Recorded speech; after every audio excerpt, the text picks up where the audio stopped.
What is going on, dudes and lady dudes? Welcome back to Just Nuts, guys. Today, I've got a fun video. We're talking about every single card that I believe can be moved off the ban list in some way, shape, or form. Not every one of these cards I'm going to be saying can move to 3 necessarily, but we'll talk about the specific situations and where I think they can move.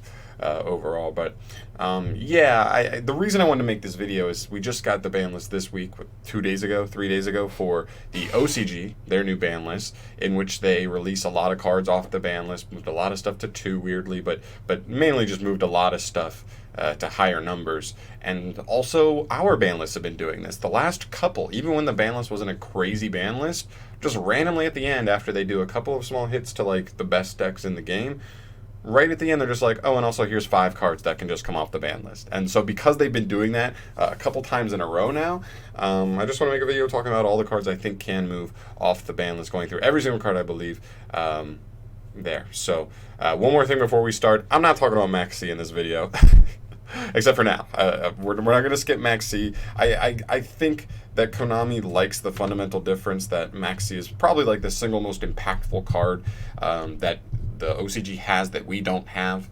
And I think they like that there's like a fundamental difference between our two formats. And I think Max C is one of the major contributors, maybe on a per card level, the most impactful card there. So I don't want to talk about that. I think I'd like that we're different like that. But anyway, let's start with the banned cards. We'll start with not just Blaster, but Title and Redox. Honestly, with these guys, I think I'd want them all to go to 1 on the ban list first. I think it'd be too much to just fully release them, so I think I'd put all 3 to 1. I know they're crazy. I know they loop. I know they're really, really strong. But one of the when Dragon Rulers were in their prime, the best thing they did was make use of rank 7 monsters. When you look at rank 7 monsters now, they're not that phenomenal. They're really not that impressive, especially if they're not able to like set up blink arrows first and they have to just put a rank 7 in the extra monster zone. It's going to be so lackluster. And if they're only all at 1, like I think they work. I think they're still good, but in like Dragon decks, but not as abusable as they will. And then just start them off at 1. That's what I think here. I've got a lot of cards. It's going to get even worse from here. But yeah, Dragon Ruler start. Tribe Infecting Virus. I know this card is a board wipe, but it's like if Gehrke is banned, or if Raigeki is at 1, I mean, then this card can be at 3. I mean, really, you have to discard a card and you have to declare a type. Not every deck is leaving up all same type monsters, so you don't have a guarantee. It's destruction. It doesn't target, but it's destruction. It's mediocre at best now, right? Next up, I have Deng Long. The OGs had Deng Long. Like we know this card doesn't do anything. They're not really doing much. I guess like some Zephyr decks are okay. And I guess this would help them resurge, but they're not really doing much of anything now in the TCG, so why not? Why not? Like, we already have a new Deng Long that's, like, probably better than Deng Long in IB, so why not? Why not? Next up is Dryden. We saw Dryden come off the ban list in the OCG just now to 1 this week in their new ban list, and I agree. I really do. I think Zodiac's, early 2017, late 2016 is when they were in their prime. It's almost been 3 full years since they were last playable. I really think the power creep has been pretty significant here, and I just think if it's just Dryden, it gives the deck something that it does. The thing now is that like the engine's still not even that bad, because obviously you can kind of like the strikers, you only need 1 monster to be able to just phase through your XZs. But they don't go anywhere right now. But with Dryden, you go into he's removal / disruption, or she's removal / disruption, and I think it actually lets the deck do something. But leave the other cards, leave Broadbull and Rapier on the list for now. I'm really fine with this, even to 3. I'm fine with it for right now. Next up, Spellbook of Judgment. Now I think this is a crazy one. I think a lot of people will think this is a crazy one, but hear me out. This card does not support any other deck other than Spellbooks themselves. You don't play enough, nobody plays enough. Any deck that splashes the Spellbook engine doesn't play enough Spellbook cards to make this card worth it, right? Like that's not worth it. The only deck that this card's actually anything decent is like a deck that plays like a ton of Spellbook cards, a really high, large Spellbook engine. And so without that, This deck's not worth it. Spellbooks are so slow now. The deck is like so okay. The only thing it does is like use Fate, but Judgment gives it another thing that it can do. I'd only put this at 1. I think 1 is fine. There, and like even the special summon a spellcaster, like what spellcaster is that dangerous? You're gonna special summon a Jowgen. Like Jowgen has 200 attack. Like, okay, it's not the craziest thing in the world. I get it. Jowgen might be kind of a crazy floodgate, but still, like if it's just at 1 Ash is gonna stop this from doing anything. 1 anything, you know what I mean? So I think it'd be fine at 1. Maybe Spellbook could actually be playable if this was at 1. But yeah. Next up is Sea Diva. This one's okay. So the Sea, we're moving to the limited cards. That was everything from the ban cards, but moving to the limited list. Sea Diva, the first one. They just got confirmed for a new archetype, all based around Sea Diva. You can't have her at 1 on the ban list if she's going to get her whole new like own archetype. I wouldn't even hate it if she went to 3. Honestly, I know how powerful she can be. Like she can be a 1-card combo and stuff. Like I get it, but like it's going to be 2020. Like this like we have so many hand traps. Nibiru's such a big thing. Like I'm not the most fearful of Sea Diva. She's fine. Let her go. It's fine. She's fine.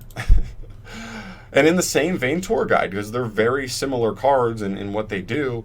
Tour Guide is kind of like the same.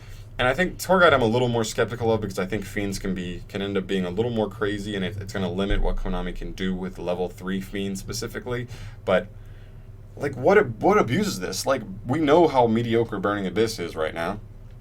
I don't even think this card helps because this card can kind of just make it so that Burning Abyss loses to like 1 hand trap. If they hit this and you don't have level 3 extenders, you're kind of just like, well, great. Right, so it's just like it's kind of like a choke point in the deck if it does get negated, and like that. Like I think they like having the 1 copy as the follow-up play once they've already used their hand traps. So then you can go into it later and like make a strong push. But I think right now it's fine. I mean, what are you getting? Like Lilith for like lair decks? Like, ooh, busted. What are you getting? Like the level 3 Fiends from Unchained? That when and then their effects are negated, like ooh, crazy, and they can't even be linked into their link too, so that doesn't even work. Like I don't know what exactly what like this card is breaking in that instance, and I really just think it's been power crept so much. We see so many cards that do like what these cards do. I think this card's totally fine to come off the list. Next up is Necroz of Unicorn. Just bring it off. I mean, really, they've been inching Necroz cards further and further off the list. Ever since like they decided that Necroz has like been power crept enough, it's fine, and we've seen almost no noticeable difference even since they started moving cards. I mean, you see like a couple of them almost making top cuts, but like nobody's making like top cut with Necroz. Very much recently, there's like maybe 1 or 2 instances in the last 6 months, so it's nothing crazy, and I don't think 1 or 2 copies of Unicorn will really change that. Next up is Ulticanna Hawk. This isn't anything crazy. I mean, like the difference between this card at 1 and 3 is like not even that big of a deal anyway. Like the only reason I actually like it at 3 is because it possibly opens up the lane for Ritual Beasts to play like Extravagance. You need Kana Hawk for the strategy to like plus and then win a grind game. But with 1, you can't really play Extravagance because if you hit it, like you lose, right? But at 3, you just play 3, and as long as 1 survives an Extravagance, you can play a very strong draw card that can make your deck much more consistent, and you can still like get there with 1 Kana Hawk. So I like Kana Hawk to 3. Absolutely, the difference is not even that big. Book of Moon, like we know that like it targets, all it does is like flip down. Links are such a like important factor in like Yu-Gi-Oh, so going second, this card's nowhere near as good as it used to be. This card's just been power crept so much. This is like the worst card on the ban list, can totally come off. Draco Face Off, now this is a very, very powerful card, but I believe the Draco Slayers and Dracoverlords have missed their prime. I think they're out of their prime. I think even with a card like this at 3 and how powerful it can be, maybe we see it be playable in some pendulum decks, but I think overall, like, their scales are bad, their effects are okay, they help you load up your extra deck. I think it's just fine. Like, at best, it's just, like, kind of fine. I'm really not that scared of this card, and I think it can totally just come off. Next up is Pantheism der Monarchen. I think this is the German version, yeah? Or Dutch? I don't know. But yeah, so Pantheism could totally come off. I mean, Monarchs don't do anything. Like, Monarchs, even with Pantheism, struggled with consistency. Like, they're still going to struggle. Yeah, they can do some lockout things, but they're just, it's like the same amount of lockout things that, like, true Dracos can do. Like, and what are true Dracos doing? Like, maybe one or two of them can work their way into top cuts, and I still don't think this deck has the versatility that Dracos have. So I still would think this is just like a bad true Draco version, even if this card's at 3. But it is still a nice consistency buff to the deck. Next up is Gehrke. I brought it up earlier, but like, this card's not good. Like, it's just not. So much stuff has protection. It doesn't do anything going first. So it just makes your going first board like that much weaker because your hand is that much, like, has just one more dead card. I think it's whatever. Maybe, I mean, we're getting Lightning Storm, which is essentially the same thing because you're only really using Lightning Storm going second. I really just don't think Gehrke is like that good anymore. We see like the Interrupted Kaiju Slumber, like same thing. Like, it's just been power crept. Reasoning. Now, Reasoning did just come off the ban list for the OCG as well completely. I was actually kind of surprised by that because I know how powerful this card is. Although, if your opponent knows what they're doing, they can call the right stuff. It's a great card for Infernoids. Infernoids is the first thing that comes to mind. There'll be some other decks that can abuse it if they are a deck that does kind of just rock out with a bunch of different leveled monsters, right? And it does become hard to just kind of pinpoint the monster you want to hit. But still, I think it's fine. I think it's like okay. It's going to be a good card, but I don't think it's busted to the point of like, oh my god, like, this card is ruining everything. It makes you not want to play monster hand traps, because if you do that, you have to special them out, and like, they don't do anything. Like, they're a body on board, but they don't do anything from there. So yeah, I think Reasoning's fine. Light Stage is next. This is actually what I'm very passionate about.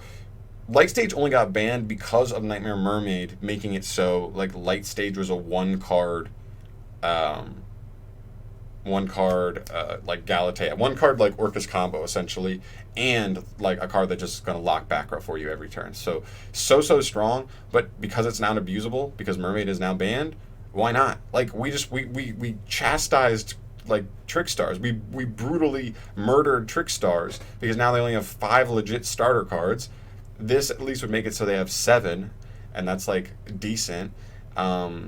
And so their consistency is so whack. And if you're really worried about like the reincarnation droll stuff being too degenerate, put reincarnation to 1. Like, fine, that's easy to play around if you know what you're playing against. Once you know it's Trickstars, like, you know that, and then they might not even be wanting to play 3 droll anymore if that's the case, because they're just not going to be droll reincarnationing people enough to make it worth to keep the droll in, right?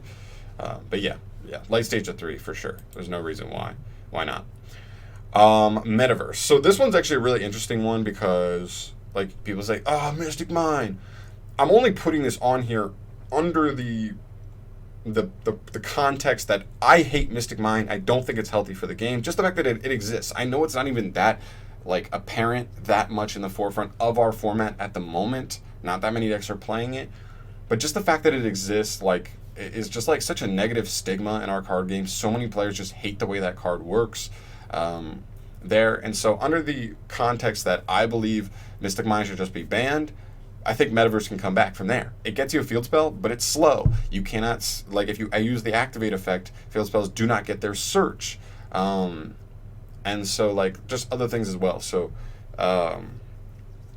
I just think, like, if terraforming can go to 1, this is just like slow, worse terraforming. But it does help some key strategies that rely on their field spell to not just lose if they don't see it. So it's very nice in decks like Lair of Darkness, Infernoids type stuff, like stuff like that. So I don't know. I just felt like Metaverse got punished for the sins of Mystic Mine, and I don't believe Mystic Mine's healthy anyway. So just ban it. Solemn Warning. The USG has every Solemn at 3 now. Like, it doesn't matter. Like, it's not great going second. It's only really strong going first. Let's just put it to 3. I mean, really, it's so like one-sided that way. So I think it's totally fine. Soul Drain. This is a very good floodgate, but I don't think it's busted. I mean, like, what are the decks that this hurts the most right now? I don't know, like not Spinny, Salamangrates and Orcust. Okay, like this just helps power curb them even more. This could just be a side deck card that people like side in against those decks. Like, I don't know. Like, this, you don't see this like really doing anything. Like, it's not that busted. It's good against the right deck, but it's so targeted towards certain decks that, like, no, I don't think that many people would be maining it, right? So I think that's totally fine. And then we move to the semi-limits, which are Dark Arm Dragon. This card was at 1 for so long. They put it to 2. Nothing happened. Literally nothing happened. So many decks want to put more, and if once they put more than 3 darks in grave, like then you're just kind of like, oops, I can't even use dad anymore. Whoopsie.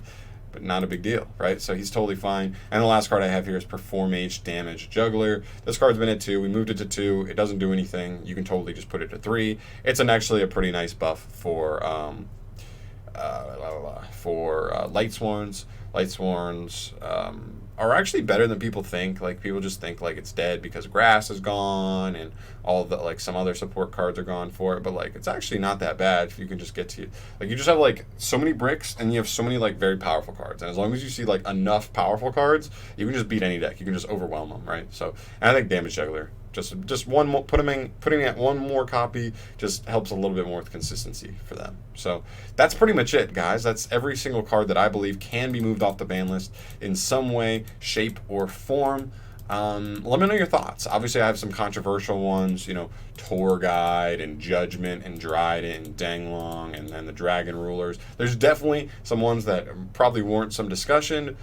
These are just my thoughts, guys, so definitely throw your thoughts down below. Let me know if you think I missed anything, or what card out of all of these do you want off the ban list or to come off in some way the most, right? And that's pretty much it. Thank you so much for watching. As always, guys, subscribe to the channel if you have not yet, because it just makes sense. If you like this video, you're going to like the other videos I make. So just subscribe for more, and I'll catch you in the next video. Peace.